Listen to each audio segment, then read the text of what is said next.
I think the topmost thing that I would look for, and reality is that my answer is going to be based on my business experience, where being in the startup world, one thing I learned was you always invest in the people and not in the business. And so the first thing I would look for is the credibility and the principles and ethics followed by the promoter of the deal, the person who's doing the syndication.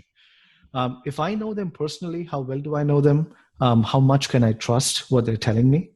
And the relationship I've built over time. If I don't know them as well, or I've never met them before, what can I learn about them?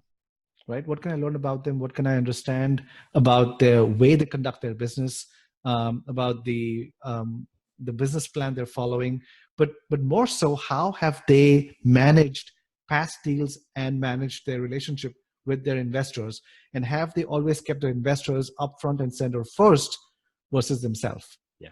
Right. There's too often you find syndicators who present a deal that looks really interesting, but then when you dig in a little deeper, you find that they're keeping so much for themselves that it almost makes you feel that you're being shortchanged. Now, reality is, yes, you might still be making an 8-9% return on it. But if you end up feeling that that person ended up making, I mean, let's say the returns were 20% and you made only 8%. Well, now it doesn't feel like a fair, I mean, I understand that the syndicator has to keep profits because that's why they're doing the business.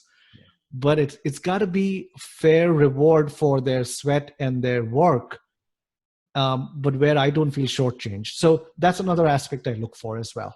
Got it. So it all boils down to really studying the promoters of the deal. That's the first thing. The second thing is, what are my personal criteria on what returns I want from this deal, right? I've seen deals where people have said, I can get you 40% returns. Now, many of these deals generally tend to be brand new developments. They're not the kind of deals that you and I tend to look for, which is sure. Existing properties that we try to reposition. But these are brand new. They've bought a piece of land. They're going to do brand new construction. And I can understand that the profit margins generally tend to be higher there, depending on the market. But I tend to be very cautious about that. So it's not just like I have a floor in terms of what the minimum return I want, but I also have caution when I see too high of a return.